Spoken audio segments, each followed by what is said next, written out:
No dia do meu casamento, pouco antes de assinarmos os documentos, meu sogro pegou uma folha e começou a ler, em voz alta, 6 condições absurdas que eu deveria aceitar para entrar na família. Segundo ele, antigas tradições familiares. A cada ponto, um parente se levantava para reforçar a regra. Os convidados apenas concordavam com a cabeça e meu noivo permaneceu em silêncio. Então o microfone chegou às minhas mãos e o salão inteiro ficou paralisado, sem imaginar o que eu estava prestes a dizer. Sejam bem-vindos ao Recanto das Histórias. Antes de começarmos, escrevam nos comentários de onde estão nos assistindo. Isso é muito importante para nós. Desejamos a todos uma boa escuta desta história fascinante.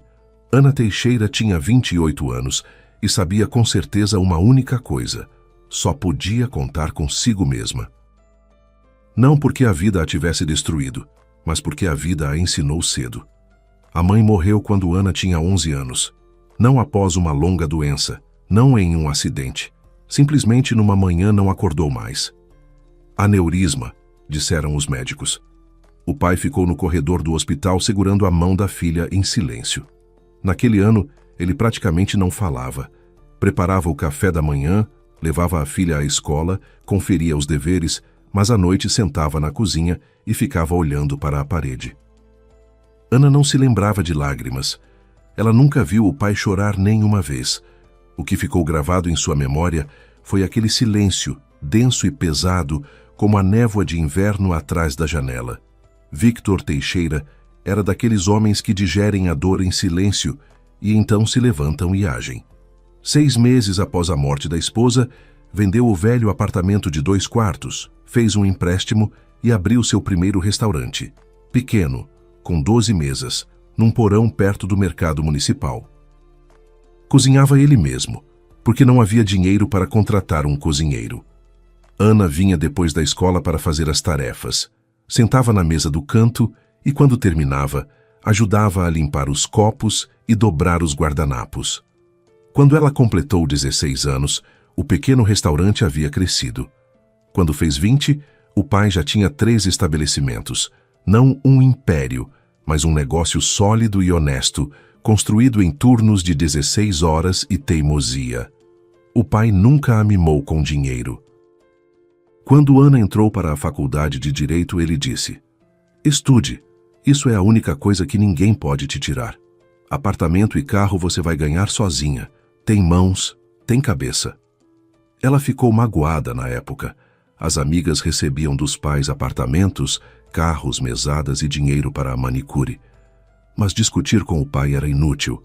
Ele não falava assim por avareza, mas por princípio. E esse princípio Ana foi absorvendo com o tempo tão profundamente que ele se tornou parte dela. Após a universidade, trabalhou 3 anos em uma grande firma jurídica, dessas onde os funcionários mais jovens ficam até meia-noite, enquanto os sócios dirigem carros cujo valor equivale ao fundo anual de salários de toda a equipe. Ana aguentou, não reclamou, aprendeu rápido, mas em determinado momento percebeu que estava construindo o sonho dos outros e queria o seu próprio. Aos 26 anos, saiu e abriu seu escritório de consultoria. Pequeno. Ela, a assistente Carol e uma sala alugada no 3º andar de um velho centro comercial.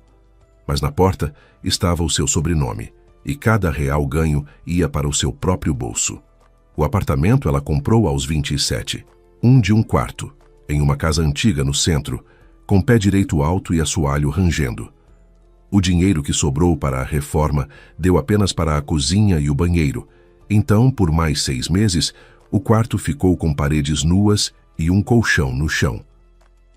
Mas era o apartamento dela, comprado com seu dinheiro, sem financiamento, sem ajuda, sem precisar agradecer a ninguém. Vitor, quando foi à festinha de inauguração, percorreu os cômodos, tocou o peitoril da janela, olhou para o parque lá embaixo e disse: "Só a vista é boa." Para ele era o elogio mais alto que existia. Ana tinha desenvolvido um ritual próprio.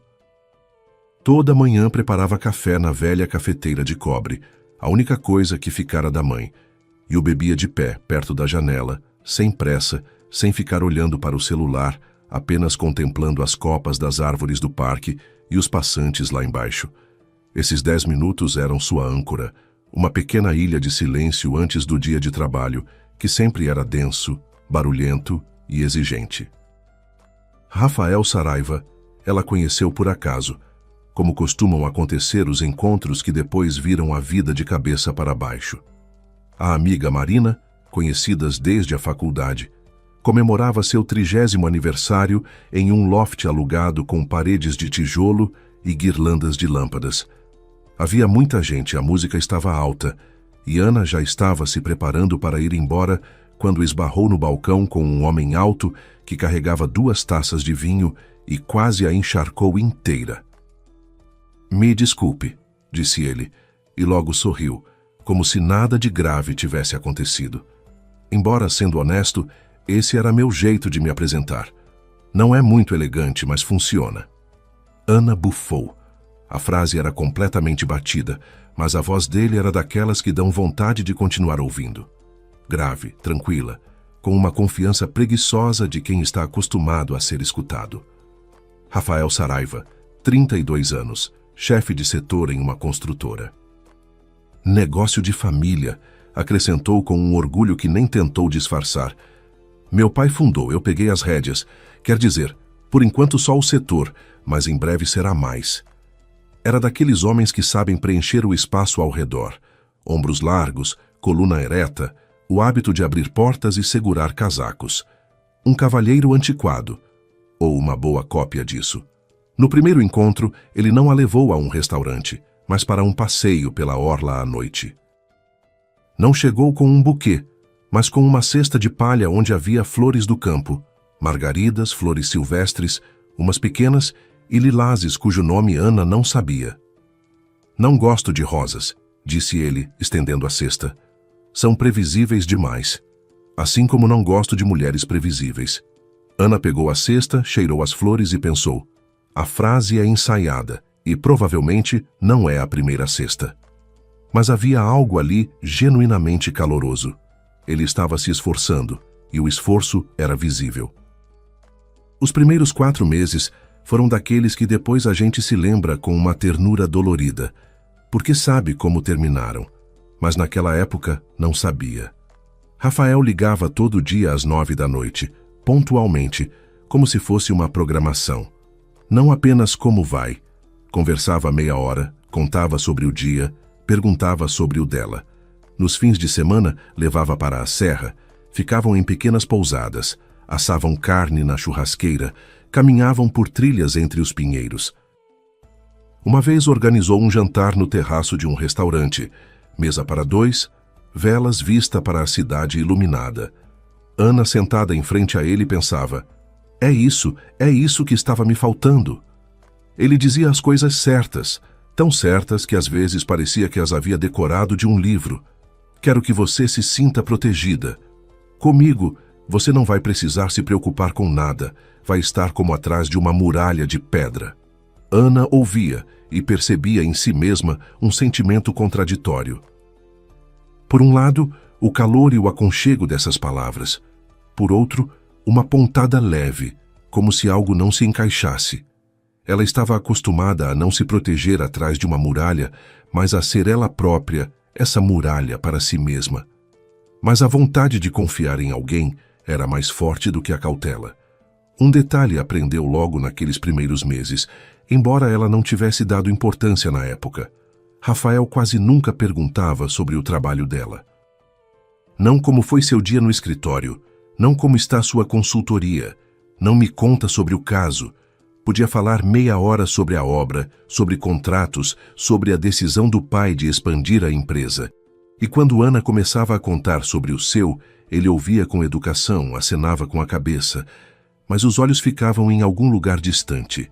Em compensação, falava da família com uma paixão que beirava a veneração. "Meu pai é um homem da velha guarda", repetia Rafael. "Na nossa família tudo é de verdade, diferente dessas famílias modernas onde cada um vive por si. Na nossa tem respeito, ordem, tradição." Ana concordava. Ela gostava da ideia de uma família grande e sólida, de tudo o que nunca tivera. Após a morte da mãe, a família dela havia se reduzido a 2 pessoas, ela e o pai, sem jantares barulhentos, sem parentes à mesa, sem a sensação de clã, de linhagem, de ter alguém pelas costas. E quando Rafael desenhava o retrato da família Saraiva, unida, coesa, com almoços de domingo e festas em conjunto, Ana olhava para esse quadro com a fome de quem não comia há muito tempo. A primeira visita aos Saraiva aconteceu após 5 meses. Rafael a preparou com antecedência. O pai é severo, mas justo. A mãe é uma alma. A irmã Laura é quieta, mas boa. Você vai gostar. A casa ficava no interior. Um sobrado de tijolo com portão de ferro e gramado aparado. Tudo exalava prosperidade. Não a ostentação, mas algo sólido e estabelecido. A porta foi aberta por Dona Teresa, uma mulher baixa e robusta, com cabelo em cachos e um avental com uma mancha de molho de tomate. Ela abraçou Ana, mas de um jeito formal, como se abraça crianças alheias em festas escolares. As mãos pousaram nos ombros e logo se retiraram. Entre, a mesa está posta. Só espere o Geraldo se sentar primeiro. Ele não gosta que comecem sem ele.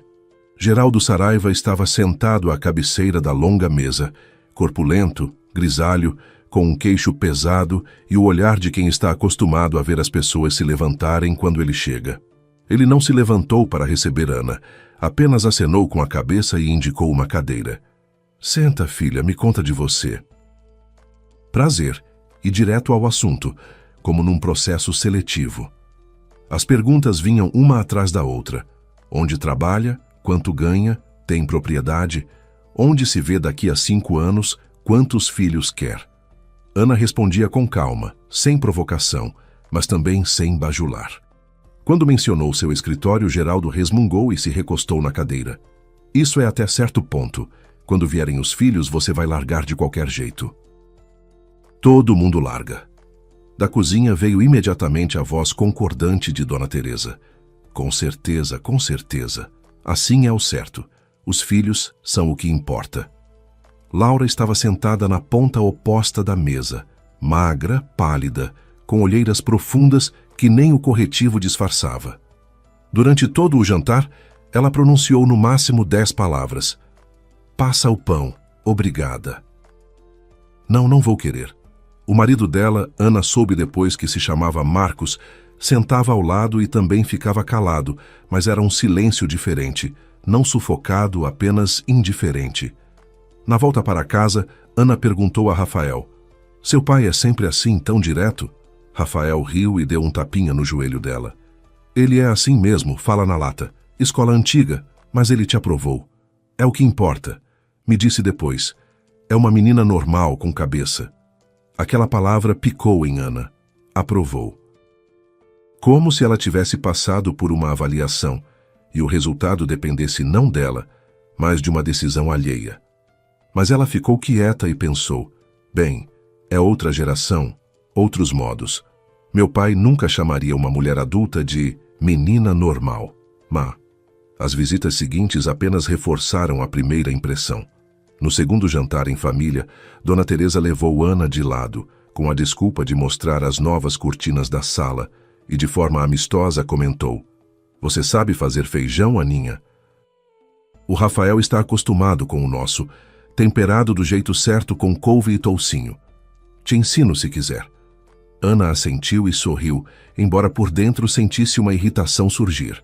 Não porque feijão fosse feijão. Ela, aliás, o fazia muito bem, mas porque o tom era o de um fiscal verificando qualificações. Geraldo à mesa continuava se dirigindo exclusivamente aos homens, discutindo política, negócios, obras. Notava as mulheres em apenas um caso, quando precisava de algo para ser servido, tirado ou trazido.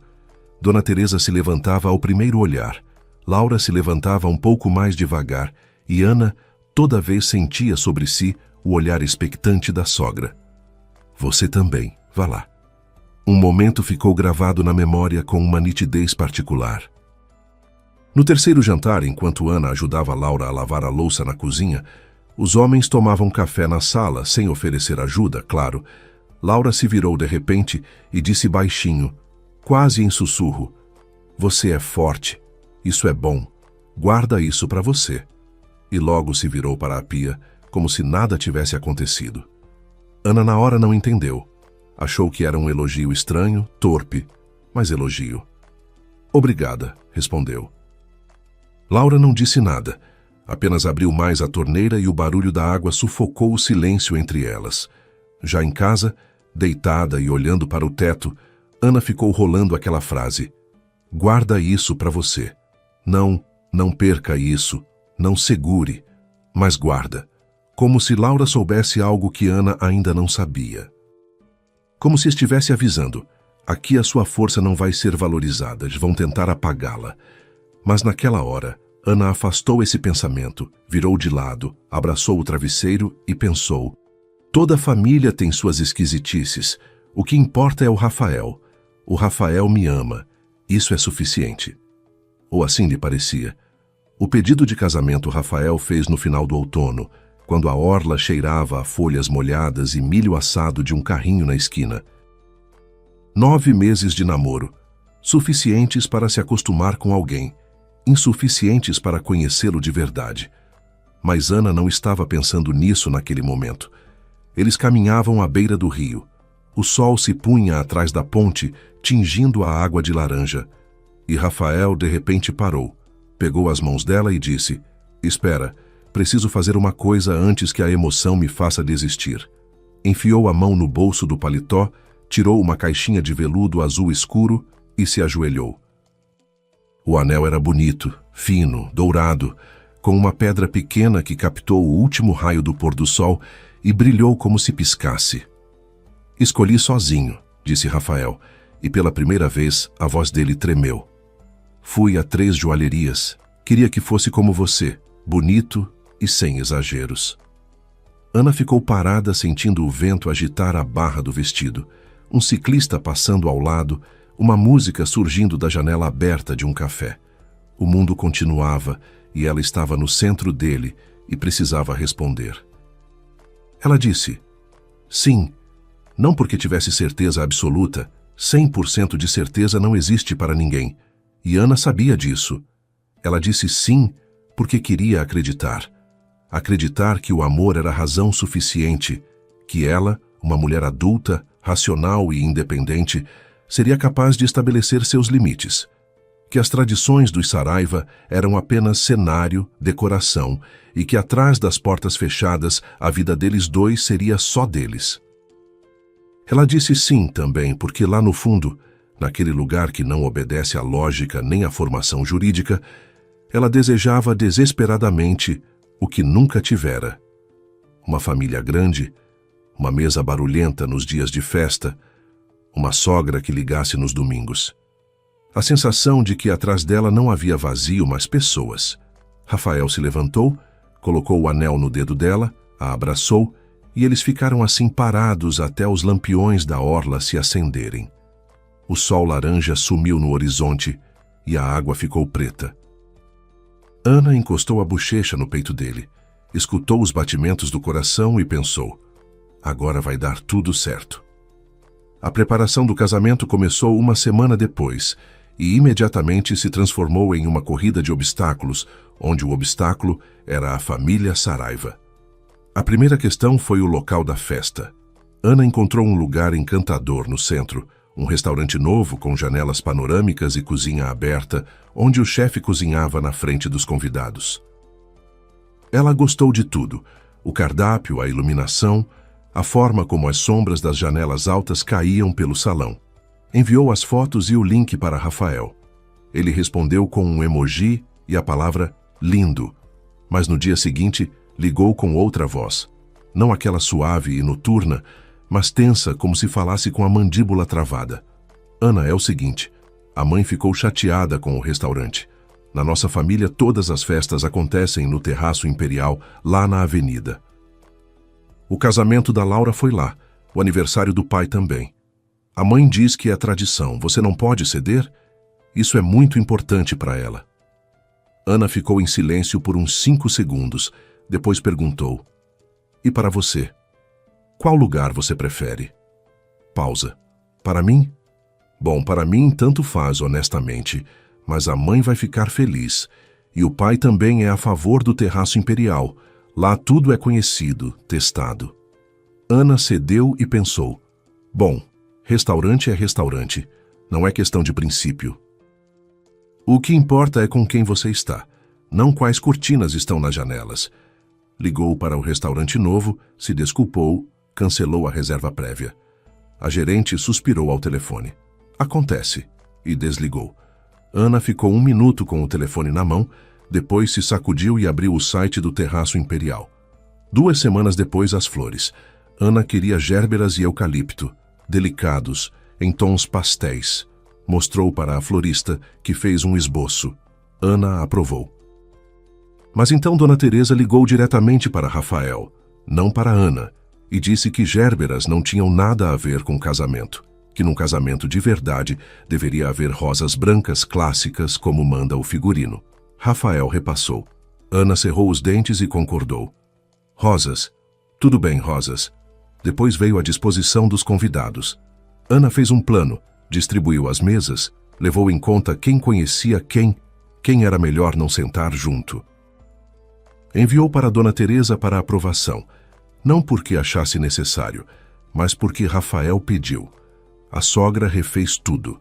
Os parentes de Ana ficaram em 2 mesas nos fundos, perto da parede, enquanto as mesas centrais foram ocupadas exclusivamente pelos Saraiva.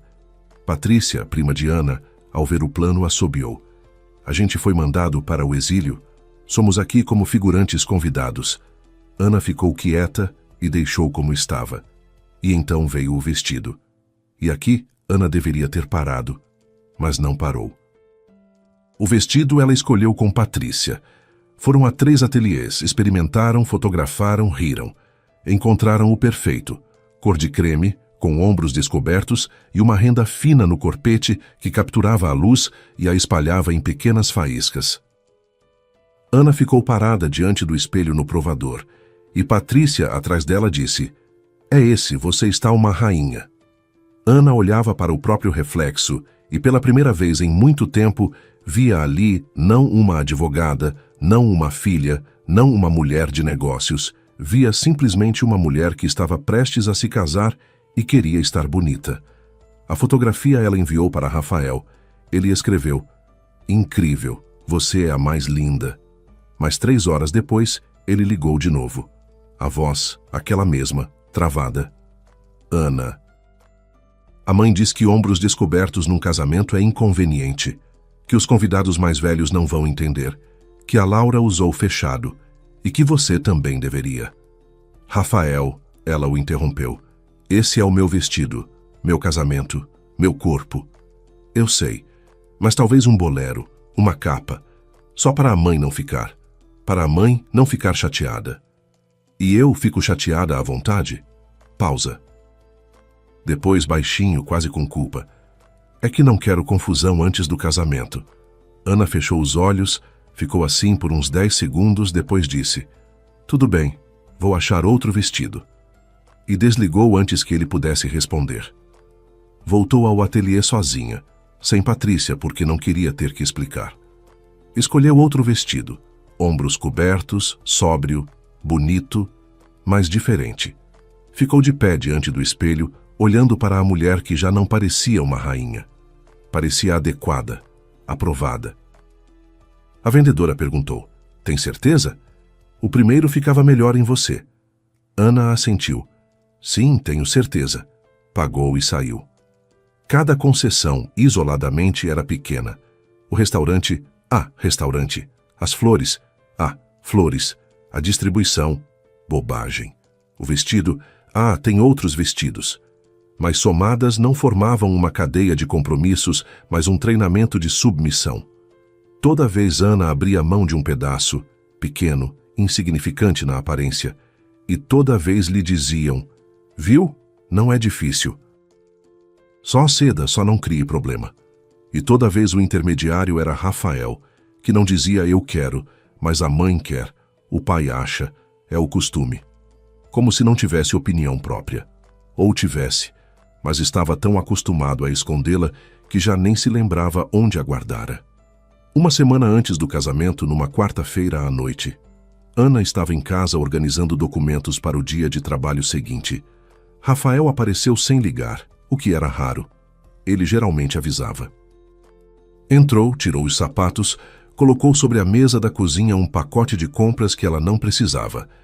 E ao lado do pacote, deixou uns papéis, algumas folhas grampeadas num plástico transparente. Aqui, disse ele com aquele tom cotidiano com que se pede o sal. Pacto antinupcial, o pai insistiu. É só uma formalidade, não leva a sério. Ana olhou para o plástico, depois para Rafael. Ele já estava tirando os tomates do pacote e colocando na geladeira, como se nada de especial estivesse acontecendo. Só uma formalidade? Ela perguntou de novo. Na nossa família todos assinaram. A Laura assinou, a mulher do tio Roberto assinou. É para manter a ordem. Ana tirou as folhas do plástico, sentou à mesa e começou a ler. A linguagem jurídica era seu idioma nativo. Ela não apenas entendia cada palavra, ela via por trás de cada palavra suas consequências, sua sombra, seu avesso. Primeira página. Cabeçalho padrão. Dados das partes. Data. Segunda. Início das cláusulas. Terceira. Ana parou e releu o parágrafo 2 vezes. Todo o patrimônio adquirido durante o casamento fica em nome do marido. A formulação era cuidadosa, juridicamente correta. Alguém claramente pagara por um bom advogado. Mais adiante, o apartamento pré-nupcial dela, em caso de coabitação, passaria a integrar o fundo familiar comum, ou seja, deixaria de ser dela. Mais adiante, em caso de divórcio, ela não teria direito a nada além dos bens pessoais. Roupas, cosméticos, livros, essa era a lista completa. Pensão alimentícia a ser definida por acordo entre as partes, o que, traduzindo do jurídico para o humano, significava o quanto os Saraiva decidissem pagar, ou não pagar. Ana terminou de ler, fechou a última página e colocou as folhas cuidadosamente sobre a mesa. Rafael, a esse ponto, já havia fervido a chaleira e estava fazendo chá de costas para ela, como se nada de especial estivesse acontecendo. Rafael, ela disse com calma, sem pressão. Você leu isso? Ele se virou com a xícara na mão. Mais ou menos. Folheei. O pai diz que é padrão. Não é padrão, respondeu Ana. É uma armadilha. Sou advogada, Rafael. Eu vejo isso. Por este contrato eu me caso e perco tudo que construí antes de você. E se algo não der certo, saio como entrei. Sem nem o apartamento que comprei 3 anos antes de te conhecer. Ele franziu a testa, colocou a xícara sobre a mesa com mais força do que o necessário. O chá espirrou para o pires. Você está exagerando. A gente não vai se separar. Por que pensar no pior, estragando a festa por causa de um papel? Um papel, Rafael? É um documento jurídico, tem força de lei. E não pensar no pior não é um argumento, é uma desculpa. Ele ficou em silêncio, depois sentou à frente dela, esfregou o nariz. Um gesto que Ana já conhecia bem. Era o que ele fazia quando não queria continuar uma conversa. Escuta, disse ele mais baixo. O pai vai ficar furioso se você não assinar. A Laura assinou sem perguntas. A mulher do tio assinou. Todos assinaram. Se você recusar, vai ser... Bem, uma confusão bem antes do casamento. Então o que te preocupa não é que o contrato seja injusto, mas que o pai fique bravo. Rafael não respondeu. Desviou os olhos, tomou um gole de chá. O silêncio que pairou entre eles não era o silêncio aconchegante das noites. Era outro, espinhoso e pesado. Ana não assinou, mas também não fez escândalo. Pegou as folhas, fez uma cópia na sua impressora, devolveu o original para Rafael e disse: Vou pensar. Ele assentiu com um alívio visível. Para ele era suficiente. Não uma decisão, não uma conversa, mas uma pausa. Ele foi embora meia hora depois, e Ana ficou na cozinha. A chaleira já esfriara. Ela se serviu de café numa caneca branca grande, não sentou à mesa, mas ficou de pé junto à janela, como toda manhã. Só que agora era noite, e lá fora, em vez do parque, havia lampiões e alguns passantes esparsos. O café estava mais amargo do que de costume. Ou era impressão? Ela pensava em Laura, nas mãos finas lavando pratos, nas olheiras que o corretivo não cobria, nas 10 palavras por jantar inteiro, no marido que sentava ao lado dela como um móvel, presente, mas sem notar, e no sussurro na cozinha: "Você é forte. Guarda isso para você." Agora essas palavras soavam diferente, não como um elogio, como um aviso. Laura não estava dizendo: "Seja forte, aqui isso é valorizado." Ela dizia: "Você é forte, e é exatamente por isso que vão tentar te quebrar. Esconda isso, senão eles vão ver e vão atacar justamente aí." Laura assinou o contrato sem perguntas, como Rafael disse. Assinou, e o que ganhou? Um olhar apagado, escravidão na cozinha e 10 palavras por noite. Mas ela também foi diferente um dia. Foi, com certeza. Ninguém nasce com aquele rosto. Ana ficou de pé junto à janela, bebendo o café que já esfriara. E pela primeira vez nos 9 meses passados, pensava não no casamento, não no vestido, não na disposição dos convidados, não em que bolo pedir. Ela pensava que naqueles 3 meses de preparação havia cedido o restaurante, as flores, a disposição e o vestido. 4 vezes dissera tudo bem. 4 vezes escolhera o desejo alheio no lugar do seu. E toda vez Rafael ficara não ao lado dela, mas do outro lado. Gentil, culpado, mas do outro lado. E agora lhe pediam para assinar um papel que tiraria todo o resto. E o homem com quem ela estava prestes a se casar não via problema nisso. Ouvia, mas temia o pai mais do que temia perder ela. Ana terminou o café, colocou a caneca na pia, pegou a cópia do contrato, dobrou com cuidado e guardou na gaveta da mesa de trabalho, onde ficavam os documentos importantes. Não na lixeira, na gaveta, porque a advogada que havia nela já sabia que aquele documento ainda ia lhe ser útil. Depois apagou a luz da cozinha, foi para a cama, mas demorou a dormir. Ficou deitada no escuro ouvindo o barulho noturno da cidade. Carros, vento, uma risada distante. E um único pensamento girava em círculos, sem largar. Se ele não consegue dizer não ao pai por causa de um papel, o que vai acontecer quando a aposta for algo maior? A resposta ela sabia, mas ainda não estava pronta para pronunciá-la. A manhã do casamento amanheceu, como só amanhece os dias que a gente nunca esquece. Clara, quente, com ar transparente e céu alto, onde nuvens esparsas flutuavam devagar. Um daqueles dias em que você abre a janela e pensa: bom, hoje tem que dar tudo certo. Tem obrigação. Ana acordou às 6 da manhã, embora o despertador estivesse marcado para as 7. Ficou deitada 1 minuto olhando para o teto, depois se levantou, foi descalça até a cozinha e, por hábito, pegou a cafeteira de cobre.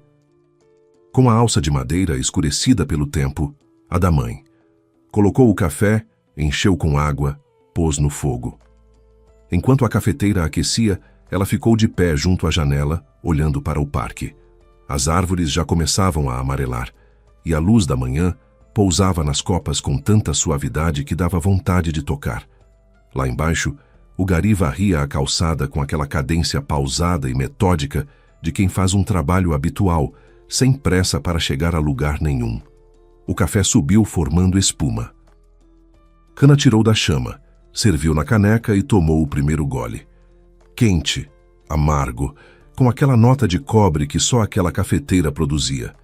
10 minutos junto à janela, como toda manhã. Só que hoje, aqueles 10 minutos eram diferentes. Mais pesados, mais densos, com um sabor de algo que ela não sabia nomear, mas sentia fisicamente. Uma pedra sob as costelas, pequena, lisa, incômoda. Então ela colocou a caneca na pia e foi se arrumar. O vestido estava pendurado na porta do armário, dentro da embalagem, aquele com os ombros cobertos, aprovado pela sogra.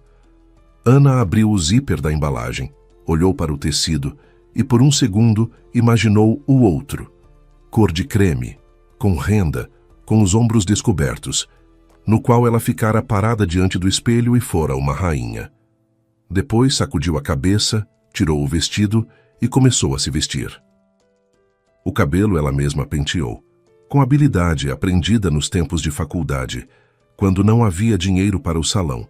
Prendeu no alto, fixou com grampos, deixou algumas mechas soltas emoldurando o rosto.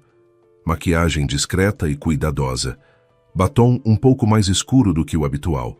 Brincos da mãe de prata com pequenas pedras azuis. A única coisa que ela usaria sem seguir as instruções do Saraiva. No espelho, uma mulher bonita com um vestido bonito a encarava de volta, composta, serena, pronta. Mas havia algo nos olhos que não combinava com o sorriso. E Ana via isso, embora tentasse não ver. Ela mesma foi dirigindo. Não porque não houvesse quem a levasse, mas porque queria aqueles 20 minutos no carro sozinha. Percorreu as ruas da manhã, ouvindo o rádio em volume baixo, uma música antiga que ela não lembrava pelo nome, mas lembrava pela sensação. No semáforo olhou para as próprias mãos no volante e notou que os dedos tremiam levemente, não de medo, de algo diferente, para o qual ainda não tinha uma palavra. No cartório, ela estacionou do lado, onde havia menos gente. Saiu, ajeitou o vestido, pegou a bolsinha pequena e branca de alça fina e viu o pai. Victor estava de pé na entrada, encostado em uma coluna, grisalho e corpulento. No terno escuro que ele vestia 3 vezes por ano, no aniversário de Ana, no aniversário da morte da esposa e no Réveillon. As mãos grandes e trabalhadas, com unhas curtas, estavam cruzadas sobre o peito. O rosto sereno como uma pedra, como sempre. Ele viu a filha e veio ao encontro dela. Não com pressa, com o passo de quem sabe exatamente para onde vai e por quê. Parou diante dela, a olhou com atenção por muito tempo, como olhava quando ela era criança e trazia o boletim com nota baixa esperando a reação. "Você tem certeza?" ele perguntou. A voz, uniforme, sem pressão. "Não, você tem certeza que ele é o certo? Não, você tem certeza que quer se casar? Simplesmente você tem certeza." Em uma única pergunta, tudo o que ele sabia, via, suspeitava e sobre o qual havia se calado durante meses. Ana assentiu. "Sim, pai." "Tenho certeza." Ele a olhou por mais um segundo, depois assentiu em resposta e lhe ofereceu o braço. Ela o pegou pelo cotovelo, quente, firme, sólido como o apoio de uma poltrona em que você senta desde criança, e entraram juntos. O salão de cerimônias estava cheio, umas 60 pessoas elegantes, penteadas, perfumadas e aguardando. Mas a distribuição dessas 60 pessoas dizia tudo por si só. À direita, fileiras de Saraiva, tias de chapelinho, avós em paletós apertados, primos em segundo grau e alguns outros parentes distantes. Todos compareceram. Todos sentaram juntos, compactos como num ônibus. À esquerda, o lado de Ana. O pai, Patrícia de vestido verde com um sorriso nervoso, 3 amigas, Marina, Fernanda e Cláudia, e 2 colegas do escritório, Carol, a assistente, e Rodrigo, o advogado da sala vizinha, que veio porque Ana o convidou, e ele não sabia recusar. 7 pessoas contra umas 50, uma delegação de país pequeno numa grande cúpula. Ana caminhou pelo salão até a mesa da oficial de registro e sentiu os olhares sobre ela. Do lado Saraiva, olhares avaliativos, o vestido, o cabelo, a postura. Dona Teresa, na primeira fila, aprovou com um aceno de cabeça, ombros cobertos, tudo em ordem. Geraldo sentava ao lado da esposa com a mão no encosto da cadeira dela, um gesto que parecia cuidado, mas era um hábito de proprietário. Laura, terceira fileira, lugar da ponta perto do corredor, como se tivesse reservado para si mesma uma saída com antecedência. Rafael estava de pé junto à mesa da oficial, terno de 3 peças, gravata, sapatos engraxados. Bonito, genuinamente bonito. E Ana pensou que era exatamente por isso que, por tanto tempo, ela não havia querido enxergar o que havia por trás da beleza. Ele sorriu para ela com aquele sorriso que antes fazia seu coração acelerar, mas agora provocava apenas uma angústia latejante. Como dor de dente, à qual a gente já se acostumou. A oficial de registro, uma mulher de 50 e poucos anos com coque alto e sorriso profissional, organizou os documentos e começou o protocolo. Prezados convidados, estamos reunidos hoje. Mas não terminou a frase. Geraldo se levantou, devagar, de forma imponente, como se levantam as pessoas habituadas a ver todos se calarem quando elas aparecem. Abotoou o paletó, ajeitou a gravata, pigarreou. Na mão, uma folha de papel dobrada em 4, branca, espessa, com as dobras visíveis. Prezados convidados, começou ele com a voz de quem está acostumado a palanques. Peço um momento de atenção. Na nossa família existe uma maravilhosa tradição, bonita, antiga, testada pelo tempo. Antes que a noiva entre oficialmente para o clã do Saraiva, anunciamos nossos princípios familiares, abertamente diante de todos, para que seja honesto, para que depois ninguém diga que não foi avisado. Ele sorriu, amplamente, afetuosamente, como sorri um avô prestes a contar um conto para os netos. Só que aquilo não era um conto. Ana ficou de pé ao lado de Rafael e sentiu os dedos gelarem, instantaneamente, como se alguém tivesse mergulhado suas mãos em água gelada. Ela virou a cabeça para o noivo, devagar, para ninguém notar. Rafael olhava fixo para um ponto acima das cabeças dos convidados. O rosto pétreo, sem surpresa, sem indignação. Ele sabia, claro que sabia, e decidiu ficar em silêncio. Como sempre, Geraldo desdobrou a folha e colocou os óculos, finos com armação dourada, como se fosse ler um relatório no conselho de administração. Mas o primeiro ponto não foi lido por ele. Dona Teresa se levantou do lugar, ajeitou o casaquinho e pronunciou com um sorriso que deixou Ana desconfortável, porque o sorriso era verdadeiro, era o sorriso sincero de uma pessoa completamente convicta da correção do que fazia. Ponto 1. A noiva adota o sobrenome do marido, sem duplos, sem hífens, sem truques. Passou a ser Saraiva. Então, Saraiva, como eu, como todas as nossas mulheres. Essa é a base. Pelo lado dos Saraiva, correu um murmúrio de aprovação. Algumas cabeças acenaram. Uma das tias disse em meia voz: "Correto, é assim mesmo que deve ser." Geraldo retomou a palavra, ajustou os óculos, olhou para a folha e falou com peso, clareza e cadência. Ponto 2. Pacto antenupcial. Todo o patrimônio adquirido no casamento fica em nome do marido. Não é capricho, é proteção do capital familiar. O negócio foi construído durante anos e deve permanecer na família. O contrato será assinado hoje. Ana engoliu em seco. Aquele contrato. O mesmo que ela não assinara. Cuja cópia estava na gaveta da sua mesa de trabalho. O terceiro ponto foi lido pelo tio de Rafael, Roberto, um homem robusto com o rosto vermelho e olhos pequenos que sempre pareciam matreiros, mesmo quando ele simplesmente olhava para o prato. O apartamento pré-nupcial da noiva é transferido para a propriedade comum da família, para o fortalecimento do lar. Família é quando tudo é de todos, não é verdade? Ele percorreu o salão com o olhar buscando apoio, e o obteve. Os Saraiva acenaram com a cabeça. Alguém até bateu palma. O quarto ponto coube a um primo de Rafael, Paulinho, um rapaz de uns 20 e poucos anos, com um sorriso arrogante. "Ah, e o carro? O carro da noiva passa para uso comum da família. Entre parentes, sem formalidades. Somos uma família. Por que tanta burocracia entre a gente?" Ele deu uma risadinha, como se tivesse dito algo engraçado. O quinto ponto coube de novo a Dona Teresa. Ela se levantou pela segunda vez e desta vez o sorriso havia sumido. O rosto estava sério e significativo, como o de um juiz proferindo uma sentença.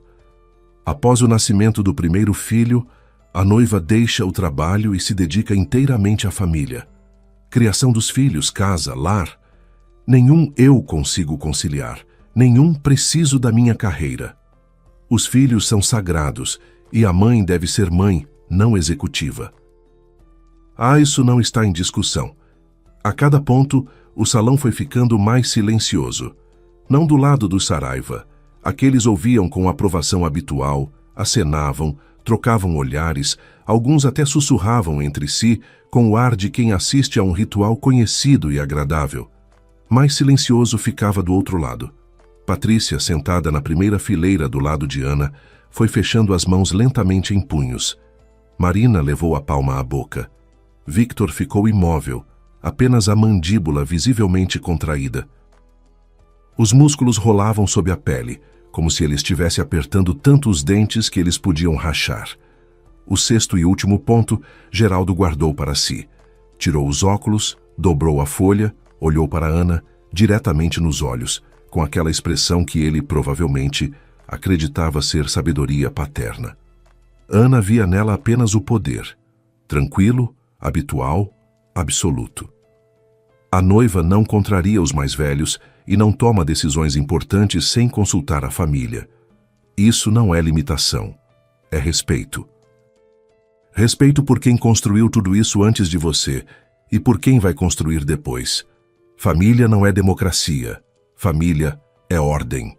Ele dobrou a folha em 4 cuidadosamente, pelas mesmas dobras de sempre, uniforme, habitual, e a estendeu para Ana. Então, disse ele com um sorriso de vencedor, agora você está por dentro. Seja bem-vinda à família. O salão esperava. Do lado do Saraiva já se espalhavam sorrisos. Negócio feito, tradição cumprida. A noiva vai acenar, dizer obrigada, talvez até se emocionar, e então é só partir para a assinatura. A oficial de registro desajeitadamente reorganizava as pastas, sem saber o que fazer com as mãos ou com o olhar. Dona Teresa já estava se virando para a vizinha e sussurrando alguma coisa com ar satisfeito. Rafael ficava ao lado de Ana e se calava. Continuava se calando, como se calara quando o pai lhe entregara o contrato, como se calara quando a mãe reprovou o vestido. Como se calava sempre que precisava dizer ao menos alguma coisa. Ana ficou de pé com a folha de papel nas mãos, olhando para ela, para aquelas linhas ordenadas, aquelas palavras alheias que haviam traçado seu futuro sem o seu consentimento. 1 segundo, 2, 3. O silêncio tornou-se denso, palpável, como algodão nos ouvidos. Então ela pousou a folha sobre a mesa da oficial de registro. Devagar, com cuidado. E com a mesma calma se aproximou do microfone que estava no canto da mesa, preparado para a parte solene, para os votos e as felicitações. Ana o pegou, e o clique do botão que ela pressionou ecoou por todo o salão. Obrigada, Geraldo. Ela começou com uma voz uniforme, e naquela uniformidade havia mais força do que em qualquer grito. Obrigada pela lista. Ouvi cada ponto com atenção. Você se preparou com cuidado. E eu valorizo isso sinceramente, porque agora sei exatamente para o que estou sendo convidada. Ela fez uma pausa. Não para efeito. Precisava respirar, porque o coração batia de um jeito que reverberava na garganta, mas a voz não tremia, e as mãos também não. Ela se virou para os convidados, todos os 60 para os 2 lados do salão. Estão me pedindo para entregar o apartamento que comprei sozinha, trabalhando desde os 22 anos. 3 anos juntando dinheiro, sem pedir emprestado de ninguém. Estão me pedindo para entregar o carro pelo qual quitei o financiamento antecipado, 6 meses antes do prazo, porque não gosto de dever nada a ninguém. Estão me pedindo para abrir mão de uma profissão que amo e que me sustenta desde os 23 anos. E estão me pedindo que eu me submeta a pessoas que conheço há menos de 1 ano, só porque é o costume numa família da qual ainda nem faço parte. Ela falava sem apressar e sem arrastar, com aquele tom firme e preciso de quem fala em tribunal. Cada palavra separada pesada, como uma pedra colocada num prato de balança. Mas eu também tenho um ponto, disse ela, virando-se para Rafael. Olhou nos olhos dele, direto, sem raiva, sem lágrimas, sem acusação, com algo que era pior do que qualquer acusação. Compreensão. Só um. Eu não me caso com um homem que me vende para a própria família. O salão paralisou. Não ficou quieto. Paralisou como um quadro congelado ao apertar pausa. Alguém do lado do Saraiva soltou um gemido curto, sufocado, como de quem leva um soco no estômago. Dona Teresa empalideceu tão depressa que pareceu ter sido esvaziada de um golpe. Geraldo abriu a boca e não a fechou, parado com a expressão de quem, pela primeira vez na vida, foi contrariado em voz alta diante de todos. Ana continuou mais baixo, dirigindo-se agora só a Rafael, mas o microfone carregava sua voz pelo salão inteiro, e cada palavra chegava a todos. Eu esperava, Rafael. Eu fiquei aqui esperando que você dissesse ao menos uma palavra. Que você se virasse para o seu pai e dissesse: chega, isso é demais, parem. Eu esperava que você ficasse entre mim e essa lista, porque era isso que você devia ter feito. Não eu, não o meu pai. Você, o homem com quem eu ia me casar. Mas você ficou em silêncio. Quando sua mãe escolheu o meu vestido, você ficou em silêncio. Quando me entregaram esse contrato, você ficou em silêncio. E está em silêncio agora. Rafael ficou imóvel. Apenas o gogó se mexia, 1, 2 vezes, como se ele tentasse engolir algo e não conseguisse. Se você não consegue me defender agora, disse Ana, você não vai me defender nunca. Não porque seja mau, mas porque não sabe. Porque para você a palavra do pai é lei, e eu sou um apêndice dessa lei. E se você considera isso normal, então para você eu não sou uma esposa, sou uma transação. Ela se virou, abriu a bolsinha. Os dedos agiam sozinhos, com precisão automática, e tirou de dentro as folhas dobradas. Aquele mesmo exemplar do pacto antenupcial que ela copiara 1 semana antes e guardara na gaveta. Ela o trouxe consigo. Sabia de antemão que faria isso? Talvez. Ou talvez simplesmente não conseguisse deixá-lo em casa, como não se consegue deixar o guarda-chuva em casa quando o céu da manhã está suspeito. Ela ergueu as folhas para que todo o salão pudesse ver. Depois, devagar, com um rasgo seco, as rasgou ao meio. Mais uma vez ao meio. Os pedaços de papel ela pousou sobre a mesa da oficial de registro, ao lado da pasta para a assinatura, ao lado da caneta, ao lado dos documentos que jamais seriam assinados. Ao lado deles pousou o anel, dourado, fino, com a pedra que não captava mais a luz. Não quero entrar numa família, disse ela, e a voz pela primeira vez vacilou, mas ela a conteve. Onde a mulher é uma serva, com obrigações e sem direitos. Onde a força é vergonhosa e a obediência é amor. Ela fez uma pausa e acrescentou, olhando para algum ponto na terceira fila. Sua Laura não me disse mais de 20 palavras em todo esse ano. Eu achava que era o jeito dela. Agora eu entendo por quê. Laura, em sua cadeira da ponta perto do corredor, estremeceu, com o corpo inteiro, visivelmente. Algo passou pelo seu rosto que Ana nunca havia visto antes. Não dor, não medo. Reconhecimento. Como se alguém tivesse dito em voz alta o que ela pensara durante anos, mas não se permitia dizer nem para si mesma. Ana pousou o microfone sobre a mesa. O clique do botão, e o silêncio se tornou absoluto. Ela apanhou a bolsinha na borda da mesa, pendurou no ombro e caminhou para a saída. Sem apressar e sem arrastar. Os saltos repercutiam no piso do salão com nitidez e cadência, como um metrônomo. Victor foi o primeiro a se levantar. Em silêncio, abotoou o paletó em um botão e foi atrás da filha. Não se virou, não olhou para ninguém, simplesmente se levantou e foi, como quem não tem mais nada no salão que valha a pena. Patrícia deu um salto e pegou o celular da cadeira, a bolsa, jogou nos ombros o xale que escorregou imediatamente e foi arrastado pelo chão. Ela não percebeu. Marina se levantou mais quieta, depois Fernanda e Cláudia. Carol, a assistente, pegou Rodrigo pelo cotovelo. Ele se levantou, ajeitou o paletó e assentiu. Não para Ana, mas para si mesmo, como se assentisse quando se toma uma decisão. 7 pessoas, todo o lado de Ana, se levantaram e caminharam para a porta. Uma pequena delegação que chegara como convidados e saía como testemunhas. Saíram um atrás do outro, e a porta do salão se fechou atrás deles com um baque suave que no silêncio soou como um ponto final numa frase. Ana caminhou pelo corredor do cartório, passou pelo painel com fotos de casais felizes, Passou pelo vaso com flores artificiais, passou pelo espelho onde relanceu seu próprio reflexo. Uma mulher de vestido de noiva, caminhando não em direção ao altar, mas para longe dele. O pai caminhava ao lado dela, ombro a ombro, em silêncio.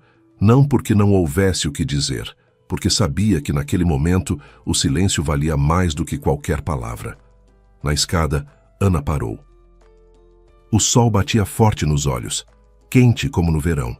Ela franziu os olhos, respirou fundo e o ar pareceu diferente, mais leve, mais puro.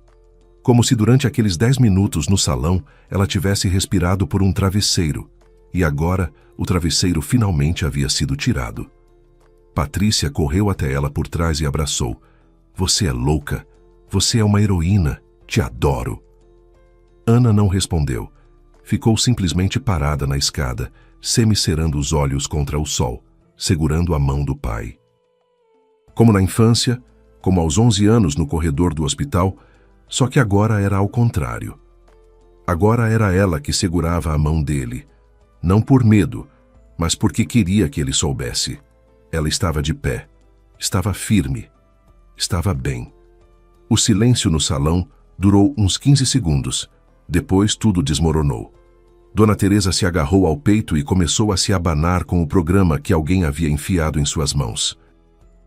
Geraldo ficou rubro do pescoço à testa e passou a falar alto, sem se dirigir a ninguém em especial, apenas para o ar, como quem foi publicamente humilhado pela primeira vez na vida e não sabe o que fazer com esse sentimento. É assim que se agradece.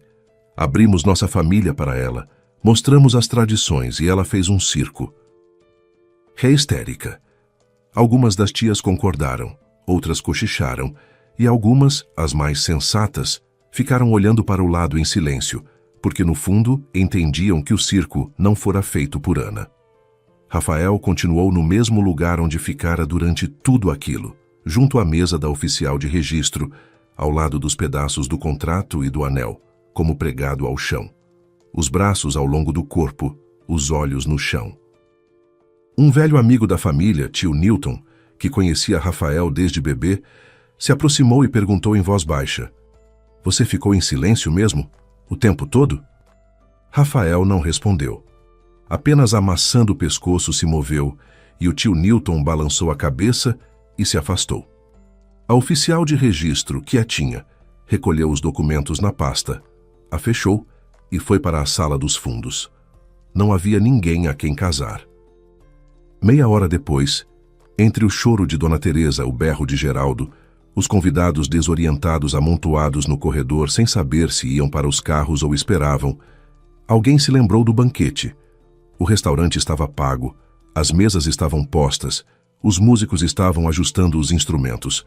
60 refeições, bolo de 4 andares, banda ao vivo. Geraldo se agarrou a isso como a uma tábua de salvação. O restaurante está pago. Seria um desperdício. Vamos comemorar. Um jantar em família. Fez um gesto com a mão e a procissão de mais de 40 Saraiva desconcertados foi em direção aos carros. Seguiram em silêncio. Até Geraldo no carro ficou quieto, sentado no banco da frente, olhando fixo para o para-brisa, apenas os dedos batendo no joelho.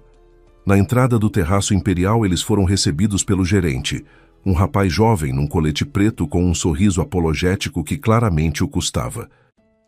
Ele saiu para a escada, bloqueando a porta, e proferiu uma frase decorada. "Boa tarde, peço desculpas pelo transtorno. O evento foi cancelado por determinação do proprietário do estabelecimento. O salão está fechado para convidados particulares. A reserva será devolvida integralmente nos dados informados." Geraldo avançou, e o gerente involuntariamente recuou um passo, reflexo. "Que proprietário?" rosnou Geraldo. "Pagamos por este banquete." "Há contrato, o dinheiro foi transferido." O gerente engoliu em seco, mas manteve sua posição. "A reserva não foi feita em seu nome. A determinação partiu da pessoa que realizou o pagamento. O salão está indisponível hoje. Mais uma vez, minhas desculpas." Geraldo abriu a boca, fechou, abriu de novo, porque se lembrou de que, de fato, o banquete não fora pago por ele. A conta, como gesto generoso da parte da noiva, havia sido quitada por Victor. Na época, aquilo pareceu generosidade, um sinal de respeito, uma ponte entre as famílias, e agora revelou-se uma garantia. Junto ao carro, Victor parou, tirou as chaves do bolso, as rodou entre os dedos e perguntou brevemente: "O restaurante, cancelo?" Ana olhou para o pai. Patrícia já se acomodava no banco da frente. As amigas entravam atrás. "Sim", disse ela, "que eles paguem as próprias tradições." Victor assentiu, tirou o telefone e ali mesmo, no estacionamento, discou para o gerente. A conversa durou 1 minuto e meio. O gerente não fez uma única pergunta fora do necessário. Victor não era o tipo de pessoa com quem seus funcionários discutiam. Depois ele guardou o telefone, olhou para a filha e disse: "Vai para casa, passo lá de noite." Entrou no próprio carro e saiu primeiro. Os Saraiva ficaram parados diante das portas fechadas do restaurante por uns 20 minutos. Geraldo ligava, gritava no telefone, exigia. Dona Teresa, sentada num banco perto da entrada, chorava. Fosse de mágoa, fosse de vergonha, fosse de ver que o mundo onde ela estava habituada a viver, de repente, rachara num lugar completamente inesperado. Os convidados se agrupavam, fumavam, conversavam em voz baixa. Alguns foram embora, os que estavam mais distantes do núcleo da família e não sentiam obrigação de aguentar. Depois, alguém sugeriu: "E que tal outro restaurante?" Ligaram para meio mundo. Sábado à noite, salão para 60 pessoas. Impossível encontrar. Um restaurante ofereceu uma sala de banquetes para 20 pessoas, outro uma varanda aberta, mas sem cobertura. Um terceiro só poderia receber daqui a 3 horas. No fim, a procissão voltou para onde tinha começado, a casa de Geraldo. Dona Teresa e Laura passaram 2 horas indo e voltando entre a cozinha e a sala de jantar, fatiando saladas, esquentando o que havia na geladeira e no freezer. Os convidados se sentaram à mesa montada às pressas. Em vez dos talheres do restaurante, louça doméstica, nem tudo do mesmo serviço. Em vez de toalhas brancas, uma plástica que Dona Teresa não teve tempo de trocar.